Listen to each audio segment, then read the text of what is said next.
विजयादशमी मनाओ, विजयादशमी मनाओ, विजयादशमी मनाओ, विजयादशमी मनाओ। रावण को तुम भस्म करो, अब राम से प्रीत जुटाओ। विजयादशमी मनाओ, विजयादशमी मनाओ, विजयादशमी मनाओ, विजयादशमी मनाओ, विजयादशमी मनाओ।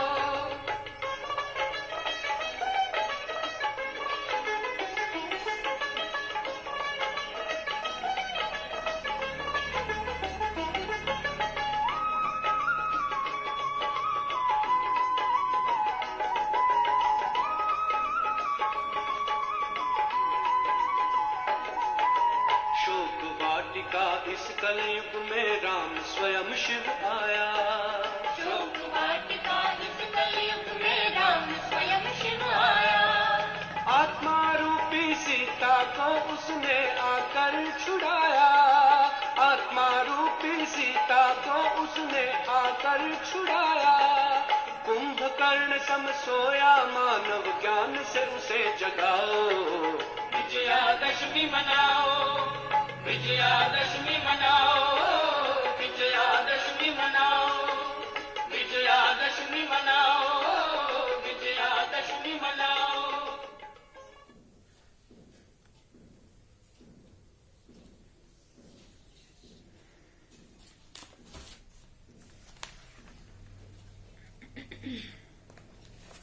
ओम शांति। बाबा गुड मॉर्निंग। आज दशहरा है, तो आप सभी को दशहरे की बहुत बहुत शुभकामनाएं। हम सब ने गीत में भी सुना, विजयदशमी मनाओ। अब आज दशहरे के उपलक्ष्य में बाबा क्या महावाक्य उच्चारण करते हैं वो सुनेंगे। अव्यक्त बाप दादा के महावाक्य हैं। रिवाइज कोर्स 9 अप्रैल 1986 86 में बाबा ने मुरली चलाई थी। सार में बाबा ने कहा सच्चे सेवाधारी की निशानी। तो सुनेंगे इसका विस्तार। आज ज्ञान सूर्य ज्ञान चंद्रमा अपने धरती के तारा मंडल में सभी सितारों को देख रहे हैं। सितारे सभी चमकते हुए अपनी चमक व रोशनी दे रहे हैं। भिन्न भिन्न सितारे हैं। किसकी बात हो रही है? कौन सितारे? हम सभी। कोई विशेष ज्ञान सितारे हैं, कोई सहज योगी सितारे हैं, कोई गुण दान मूर्त सितारे हैं। हमें साथ साथ चेक करना है अपने आप को कि हम उनमें से कौन से हैं। सितारे तो हम सभी हैं। बाबा ने कहा कोई विशेष ज्ञान सितारे हैं, कोई योगी सहज योगी सितारे हैं, कोई गुणदान मूर्त सितारे हैं, कोई निरंतर सेवाधारी सितारे, कोई सदा संपन्न सितारे हैं। सबसे श्रेष्ठ है हर सेकंड सफलता के सितारे। साथ साथ कोई कोई सिर्फ उम्मीदों के सितारे भी हैं। कहाँ उम्मीदों के सितारे और कहाँ सफलता के सितारे, हमें चेक करना है अपने आप को, हम उन सब में से कौन से हैं। दोनों में महान अंतर है, उम्मीदों के सितारे और सफलता के सितारे। ये दो को बाबा ने हाईलाइट किया। लेकिन दोनों सितारे और हर एक भिन्न भिन्न सितारों का विश्व की आत्माओं पर, प्रकृति पर अपना अपना प्रभाव पड़ रहा है। सफलता के सितारे चारों ओर अपना उमंग उत्साह का प्रभाव डाल रहे हैं। उम्मीदों के सितारे स्वयं भी कभी मोहब्बत कभी मेहनत दोनों प्रभाव में रहने के कारण दोनों में आगे बढ़ने की उम्मीद रखकर आगे बढ़ते जा रहे हैं। तो हर एक अपने आप से पूछो कि मैं कौन सा सितारा हूँ। सभी ज्ञान में, योग में, गुणों की धारणा और सेवा भाव है भी, लेकिन सब होते हुए भी किसमें ज्ञान की चमक है तो किसी में विशेष याद की और योग की है, और कोई कोई अपने गुण मूर्त की चमक से विशेष आकर्षित कर रहा है, अपने गुणों से प्रभावित कर रहा है। चारों ही धारणा होते हुए भी परसेंटेज में अंतर है। इसलिए भिन्न भिन्न सितारे चमकते हुए दिखाई दे रहे हैं। आसमान में भी जब नजर घुमाते हैं ना, सारे सितारे एक जैसी चमक वाले नहीं होते। तो बाबा कहते तुम सारे सितारों में भी हरेक का, किसी का ज्ञान, किसी का गुण, किसी की शक्तियां, किसी का, ये सब का अलग अलग प्रभाव है। तो बाबा ने कहा ये रूहानी विचित्र तारा मंडल है। आप रूहानी सितारों का प्रभाव विश्व पर पड़ता है, तो विश्व के स्थूल सितारों का भी प्रभाव विश्व पर पड़ता है। जितना शक्तिशाली आप स्वयं सितारे बनते हो, उतना विश्व की आत्माओं पर प्रभाव पड़ रहा है और आगे भी पड़ता रहेगा। जैसे जितना घोर अंधियारा होता है ना, तो सितारों की रिमझिम ज्यादा स्पष्ट दिखाई देती है। जब चांद की रोशनी ज्यादा होती है तो सितारों की चमक धीमी लगती है, लेकिन जब सितारों का डार्क एकदम अंधियारा, घोर अंधियारा होता है, तो सितारे चमकते हुए ज्यादा उनकी चमक दिखने लगती है। बाबा को तो स्पष्ट दिखाई देती है। ऐसे अप्राप्ति का अंधकार बढ़ता जा रहा है, और जितना बढ़ता जा रहा है, बढ़ता जाएगा, उतना ही आप रूहानी सितारों का विशेष प्रभाव अनुभव करते जाएंगे। सभी को धरती के चमकते हुए सितारे ज्योति बिंदु के रूप में प्रकाशमय काया फरिश्ते के रूप में दिखाई देंगे। जैसे अभी आकाश के सितारों के पीछे वो अपना समय, एनर्जी और धन लगा रहे हैं, ऐसे रूहानी सितारों को देखकर आश्चर्यवत होते रहेंगे। जैसे अभी आकाश के सितारों को देखते हैं, ऐसे इस धरती के मंडल में चारों ओर फरिश्ते की झलक और ज्योतिर्मय सितारों की झलक देखेंगे। अनुभव करेंगे कि ये कौन है, कहां से इस धरती पर अपना चमत्कार दिखाने आए हैं। जैसे स्थापना के आदि में अनुभव किया है ना, कि चारों ओर ब्रह्मा और श्री कृष्ण के साक्षात्कार की लहर फैल गई। ये कौन है, ये क्या दिखाई देता है, ये समझने के लिए बहुतों का अटेंशन गया।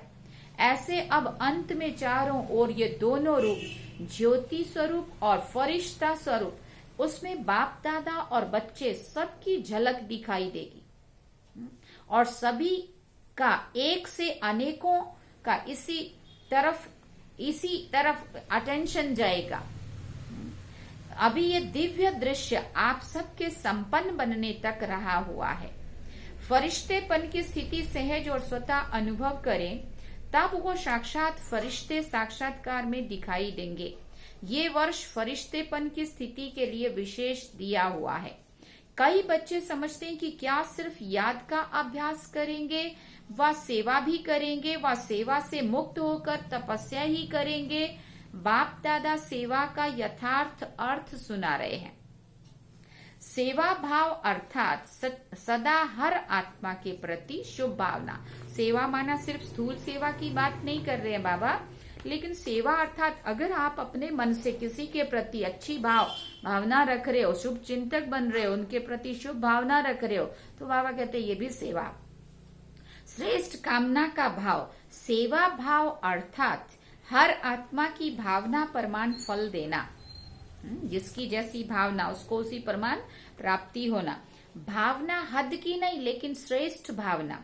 आप सेवाधारियों प्रति अगर कोई रूहानी स्नेह की भावना रखते, शक्तियों के सहयोग की भावना रखते, खुशी की भावना रखते, शक्तियों के प्राप्ति की भावना रखते, उमंग उत्साह की भावना रखते, ऐसे भिन्न भिन्न भावना का फल अर्थात सहयोग द्वारा अनुभूति कराना, तो सेवा भाव इसको कहा जाता है। सिर्फ स्पीच करके आ गए, ये ग्रुप समझा करके आ गए, कोर्स पूरा कराकर आ गए, व सेंटर खोल कर आ गए, इसको सेवा भाव नहीं कहा जाता। ये तो स्थूल चीजें बाहर की, ये भी करनी है बाबा ने कहा, इसका मतलब ये नहीं है ये नहीं करना, लेकिन इसी को ही सब कुछ समझ लेना, बाबा ने कहा ऐसा नहीं है। सेवा अर्थात किसी भी आत्मा को प्राप्ति का मेवा अनुभव कराना। ऐसी सेवा में तपस्या सदा साथ है। तपस्या का अर्थ सुनाया दृढ़ संकल्प से कोई भी कार्य करना। जहाँ यथार्थ सेवा भाव है, वहाँ तपस्या का भाव अलग नहीं है। त्याग, तपस्या, सेवा, इन तीनों का कंबाइंड रूप सच्ची सेवा है। त्याग, तपस्या और सेवा, ये तीनों का कंबाइंड रूप ही सच्ची सेवा है। और नामधारी सेवा का फल अल्पकाल का होता है, जो बाहर बाहर से हम देखते हैं। बाबा ने कहा वहां ही सेवा की और वहां ही अल्पकाल के प्रभाव का फल प्राप्त हुआ और समाप्त हो गया। समझो, हमने बहुत अच्छा समझाया, बहुत अच्छा भाषण किया, बहुत 2 4 10 सेंटर खोले, लेकिन वो बाहर से दिखा, अंदर की मेरी अवस्था क्या है, मेरा तप, मेरा त्याग, वो कितना है, वो सेवा के साथ जब जुड़ेगा तो बाबा कहते तब कमाल होंगी। बाबा ने कहा इसका अल्पकाल का प्रभाव होता है जो समाप्त हो जाता है। अल्पकाल के प्रभाव का फल अल्पकाल की महिमा है। बहुत अच्छा भाषण किया, बहुत अच्छा कोर्स कराया, बहुत अच्छी सेवा की, तो अच्छा अच्छा कहने का अल्पकाल का फल मिला और उनको महिमा सुनने का अल्पकाल का फल मिला। लेकिन अनुभूति कराना अर्थात बाप से संबंध जुड़वाना, बाबा के साथ उनको जोड़ना, शक्तिशाली बनाना, ये है सच्ची सेवा। सच्ची सेवा में त्याग तपस्या ना हो तो ये 50-50 वाली सेवा नहीं, माना 50-50 वाली सेवा नहीं, लेकिन 25% सेवा हुई। सच्चे सेवाधारी की निशानी है त्याग अर्थात नम्रता और तपस्या अर्थात एक बाप के निश्चय में, नशे में दृढ़ता।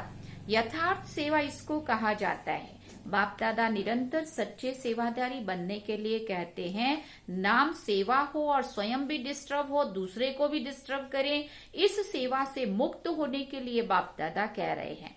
ऐसी सेवा नहीं ना करना अच्छा है, क्योंकि सेवा का विशेष गुण संतुष्टता है।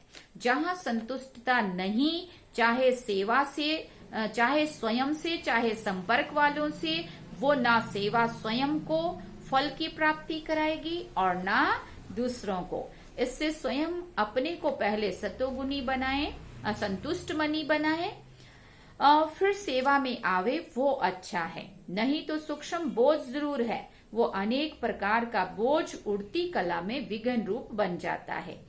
बोझ चढ़ाना नहीं है, बोझ तो उतारना है।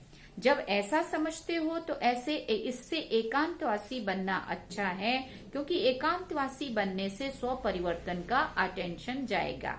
तो बाप दादा तपस्या जो कह रहे हैं वो सिर्फ रात दिन बैठे बैठे तपस्या के लिए नहीं कह रहे हैं। तपस्या कह दिया तो अभी हम रात दिन तपस्या में ही बैठे रहे, बाबा ने ऐसा नहीं कहा। तपस्या में बैठना भी सेवा ही है। लाइट हाउस माइट हाउस बन शांति की शक्ति की किरणों द्वारा वायुमंडल बनाना है। तपस्या के साथ मनसा सेवा भी जुड़ी हुई है, अलग नहीं है। नहीं तो तपस्या क्या करेंगे? श्रेष्ठ आत्मा ब्राह्मण आत्मा तो बन गए हो गए हो। अब तपस्या अर्थात स्वयं सर्व शक्तियों से संपन्न बन दृढ़ स्थिति दृढ़ संकल्प द्वारा विश्व की सेवा करना। सिर्फ वाणी की सेवा नहीं है। जैसे सुख शांति पवित्रता का आपस में संबंध है, वैसे त्याग तपस्या और सेवा का भी आपस में संबंध है। बाप दादा तपस्वी रूप अर्थात शक्तिशाली सेवाधारी रूप बनाने के लिए कहते हैं। तपस्वी रूप की दृष्टि भी सेवा करती, उसका शांत स्वरूप चेहरा भी सेवा करता। तपस्वी रूप मूर्त के दर्शन मात्र से भी प्राप्ति की अनुभूति होती है। इसलिए आजकल देखो जो हठ से तपस्या करते हैं ना, बाबा ने कहा देखो हठ से जो तपस्या करते हैं ना, उनके दर्शन के पीछे भी कितनी भीड़ हो जाती है। ये आपकी तपस्या के प्रभाव का यादगार अंत तक चला आ रहा है। तो समझा सेवा का भाव किसको कहा जाता है? सेवा भाव अर्थात सर्व की कमजोरियों को समाने का भाव, कमजोरियों का सामना करने का भाव नहीं, समाने का भाव, स्वयं सहन करके दूसरे को शक्ति देने का भाव। इसलिए सहन शक्ति कहा जाता है। सहन करना शक्ति भरना और शक्ति देना है। सहन करना मरना नहीं है। कई सोचते हैं हम तो सहन करते करते मर जाएंगे, क्या हमें ही मरना है क्या? लेकिन ये मरना नहीं है, ये सबके दिलों में स्नेह से जीना है। कैसा भी विरोधी हो, रावण से भी तेज हो। देखो आज दशहरा है, बाबा रावण को याद कर रहा है। एक बार नहीं 10 बार सहन करना पड़े, फिर भी सहन शक्ति का फल अविनाशी और मधुर होगा, वो भी जरूर बदल जाएगा। सिर्फ ये भावना नहीं रखो कि मैंने इतना सहन किया, ये भी तो कुछ करे। अलग काल के फल की भावना नहीं रखो, रहम भाव रखो, इसको कहा जाता है सेवा भाव। तो इस वर्ष ऐसी सच्ची सेवा का सबूत दे, स्पूत की लिस्ट में आने का गोल्डन चांस दे रहे हैं। इस वर्ष ये नहीं देखेंगे कि मेला व फंक्शन बहुत अच्छा किया, लेकिन संतुष्ट मनिया बन संतुष्टता की सेवा में नंबर आगे जाना। विघ्न विनाशक टाइटल के सेरेमनी में इनाम लेना, समझा? इसी को कहा जाता है नष्टो मोहा स्मृति स्वरूप। तो 18 वर्ष की समाप्ति का ये विशेष संपन्न बनने का अध्याय स्वरूप में दिखाओ, इसको ही कहा जाता है बाप समान बनना। अच्छा, सदा चमकते हुए रूहानी सितारों को, सदा संतुष्टता की लहर फैलाने वाली संतुष्ट मनियों को, सदा एक ही समय पर त्याग तपस्या सेवा का प्रभाव डालने वाले प्रभावशाली आत्माओं को, सदा सर्व आत्माओं को रूहानी भावना का रूहानी फल देने वाले बीज स्वरूप बाप समान श्रेष्ठ बच्चों को बाप दादा का संपन्न बनने का याद प्यार और नमस्ते। हम रूहानी बच्चों की भी रूहानी माता पिता बाप दादा को दिलवा जान सीखवा प्रेम से याद प्यार, गुड मॉर्निंग, नमस्ते, थैंक्स बाबा जी। फिर बाबा ने अमृत वेले विदाई के समय बाबा ने पंजाब तथा हरियाणा जोन के भाई बहनों से अव्यक्त बाप दादा की मुलाकात की। सदा अपने को अचल अडोल आत्माएं अनुभव करते हो। किसी भी प्रकार की हलचल में अचल रहना यही श्रेष्ठ ब्राह्मण आत्माओं की निशानी है। दुनिया हलचल में हो, लेकिन आप श्रेष्ठ आत्माएं हलचल में नहीं आ सकती। क्यों नहीं आ सकती? ड्रामा की हर सीन को तुम जानते हो। नॉलेजफुल आत्माएं, पावरफुल आत्माएं सदा स्वतः ही अचल रहती हैं। तो कभी वायुमंडल से घबराते तो नहीं हो ना? निर्भय हो? फिर पूछा बाबा ने, शक्तियां निर्भय हो या थोड़ा थोड़ा डर लगता है? क्योंकि ये तो पहले से ही स्थापना के समय से ही जानते हो कि भारत में सिविल वार होनी ही है। हाँ, ये शुरू के चित्रों में ही आपका दिखाया हुआ है। तो जो दिखाया है वो होना ही है ना। भारत का पार्ट ही सिविल वार से है, इसलिए नथिंग न्यू। तो नथिंग न्यू है या घबरा जाते हो? क्या हुआ, कैसे हुआ, ये हुआ, समाचार सुनते देखते भी ड्रामा की बनी हुई भाभी को शक्तिशाली बनकर देखते और औरों को भी शक्ति देते, यही काम है ना आप सबका। दुनिया वाले घबराते रहते और आप उन आत्माओं में शक्ति भरते। जो भी संपर्क में आए उन्हें शक्तियों का दान देते चलो, शांति का दान देते चलो। अभी समय है अशांति के समय शांति देने का। तो शांति के मैसेंजर हो ना, शांति दूत गाए हुए हैं ना। तो कभी भी कहाँ भी रहते चलते हो, सदा अपने को शांति के दूत समझकर चलो। शांति के दूत हैं, शांति का संदेश देने वाले हैं, तो स्वयं भी शांत स्वरूप शक्तिशाली होंगे और औरों को भी शक्ति देते रहेंगे। वो अशांति देवे, आप शांति दो। वो आग लगाए, आप पानी डालो। हो सकता है बाबा ने कहा ये काम है ना, इसको कहते हैं सच्चे सेवाधारी। तो ऐसे समय पर इसी सेवा की आवश्यकता है। शरीर तो विनाशी है, लेकिन आत्मा शक्तिशाली होती है। तो एक शरीर छूट भी जाता है तो दूसरे में याद की प्रारब्ध चलती रहेगी, इसलिए अविनाशी प्राप्ति कराते चलो। तो आप कौन हो? शांति के दूत, शांति के मैसेंजर, मास्टर शांति दाता। देखो कितने बड़े बड़े टाइटल मिल रहे हैं। मास्टर शक्ति दाता, ये सदा स्मृति रहती है ना। सदा अपने को इसी स्मृति से आगे बढ़ाते चलो, औरों को भी आगे बढ़ाते चलो, यही सेवा है। गवर्नमेंट के कोई भी नियम होते हैं तो उनको पालन करना ही पड़ता है, क्योंकि जब थोड़ा भी समय मिलता है तो मनसा से, वाणी से सेवा जरूर करते रहो। अभी मनसा सेवा की बहुत आवश्यकता है, लेकिन जब स्वयं में शक्ति भरी हुई होगी तब दूसरों को दे सकेंगे। तो सदा शांति दाता के बच्चे शांति दाता बनो, दाता भी हो और विधाता भी हो। चलते फिरते याद रहे, मैं मास्टर शांति दाता, मास्टर शक्ति दाता हूँ। इसी स्मृति से अनेक आत्माओं को वाइब्रेशन देते रहो, तब वो महसूस करेंगे कि इनके संपर्क में आने से शांति की अनुभूति हो रही है। तो यही वरदान याद रखना, बाप समान मास्टर शक्ति दाता, शक्ति दाता बनना है, शांति दाता बनना है। फिर बाबा ने कहा सभी बहादुर होना, हलचल में भी व्यर्थ संकल्प नहीं चले, इसलिए व्यर्थ संकल्प समर्थ बनने नहीं देंगे। क्या होगा ये तो नहीं होगा, ऐसा नहीं सोचना, ये सब व्यर्थ है।